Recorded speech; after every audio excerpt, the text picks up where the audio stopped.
Jangan lupa like, komen, dan subscribe channel YouTube TVRI Bengkulu dan nyalakan lonceng notifikasinya.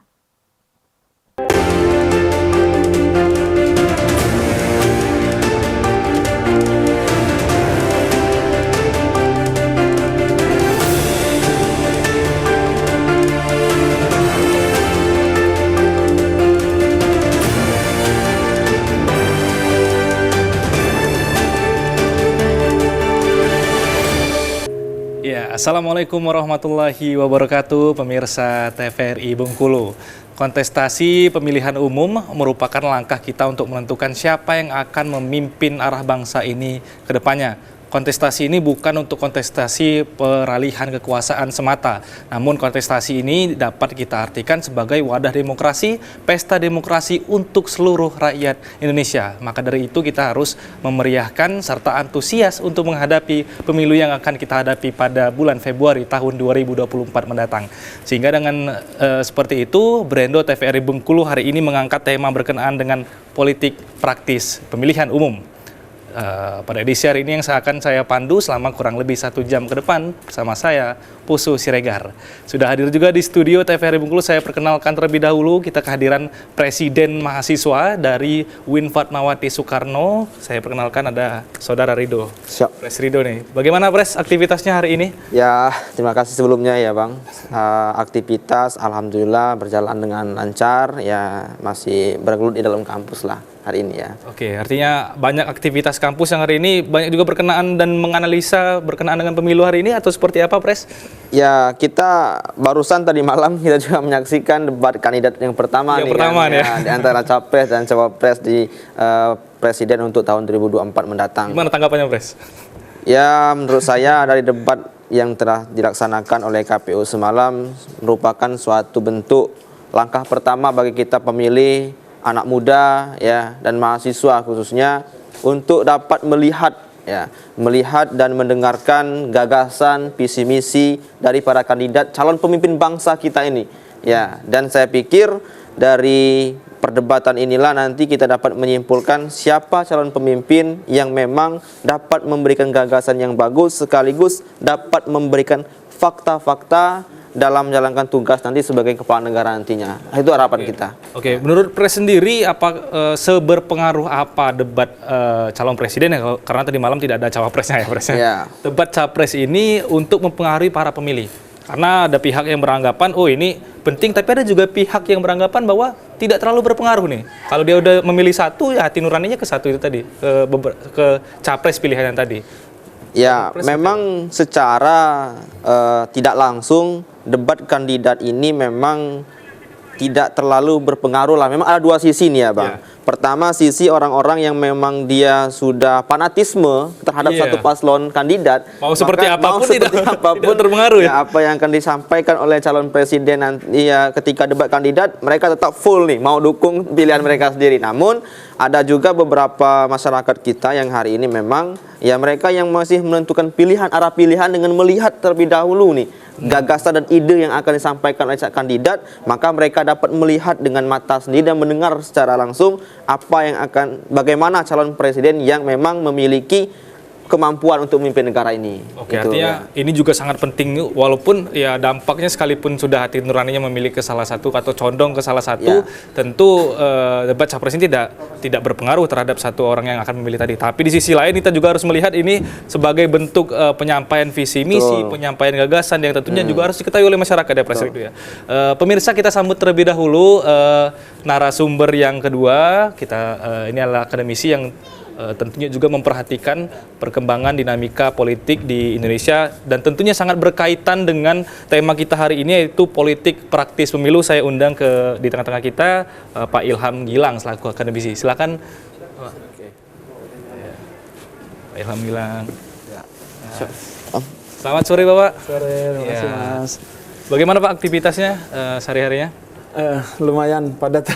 Lumayan padat ya Pak, kejar-kejaran waktu nih ya Pak? Ya, mohon maaf jadi agak terlambat. Tadi sebetulnya ada jam 4, tadi sudah telepon sudah ke sini, cuman macetnya banyak ini ya, banyak orang pulang kerja mungkin ya. Oh, jam pulang kerja ya Pak? Iya, jam pulang kerja. Aktivitas sehari-harinya akademisi mengajar di UIN ya Pak? Iya, kebetulan. Sebagai dosen apa nih Pak? Ya, kebetulan saya ngajar di dosen IPS di UIN Fatmawati Soekarno Bengkulu ya, kalau dulu kenalnya mungkin yang YIN ya Pak? ya, yang old, Stain, Lain ya, macam-macam ya? bahkan Stain gitu kan.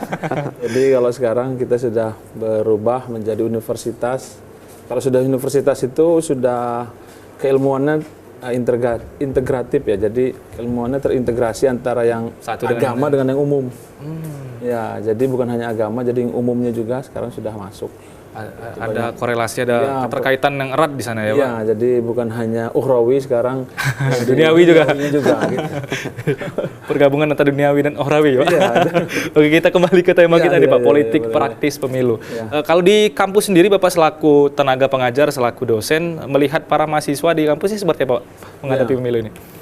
Ya sebetulnya sangat baik ya, apa namanya, nuansa demokrasi kita saat ini ditandai dengan beberapa banyak pemilihan lah ya, pemilihan mulai dari pemilihan presma ya, terus pemilihan kepala desa, lalu pemilihan kepala daerah sampai pemilihan umum.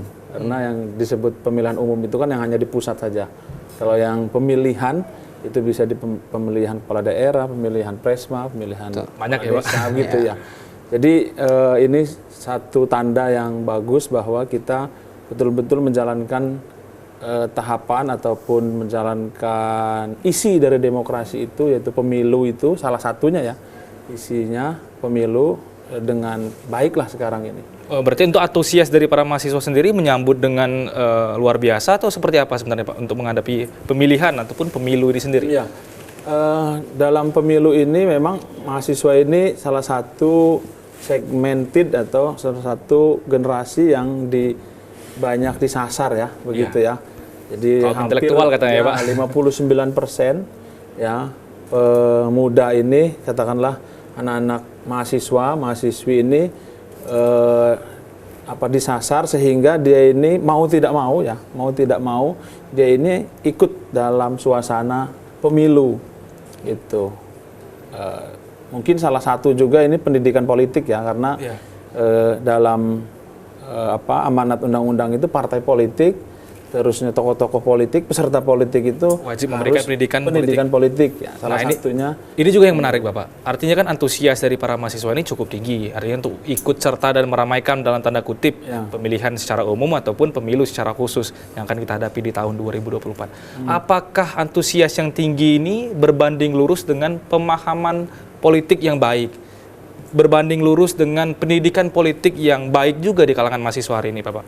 Ya, kalau saya lihat di beberapa kampus terkhusus di UIN ya, mahasiswa sudah sangat melek terhadap isu-isu yang itu adalah isu strategis di mahasiswa gitu. Kayak misalnya pendidikan yang berkualitas begitu kan, lalu yang SPP tidak terlalu mahal,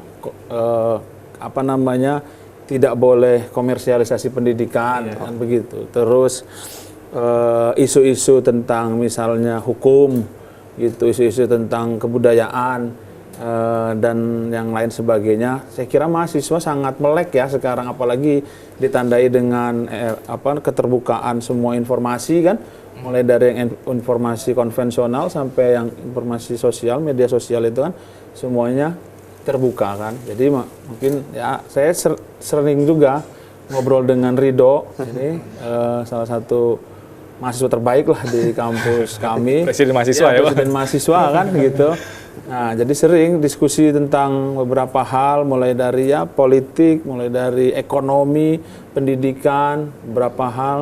Dan yaitu salah satu bagian penting bahwa ada aura demokratisasi, diskusi di antara kalangan muda ini. Ya, artinya antusiasnya sudah cukup tinggi dan diskusi tentang isu-isu strategis juga yang selaras dengan ilmu politik ini juga artinya juga cukup tinggi di kalangan mahasiswa hari ini. Kita akan lanjutkan pembahasan Pak Ilham, Pres Ridho, kita akan bahas di segmen selanjutnya tentunya.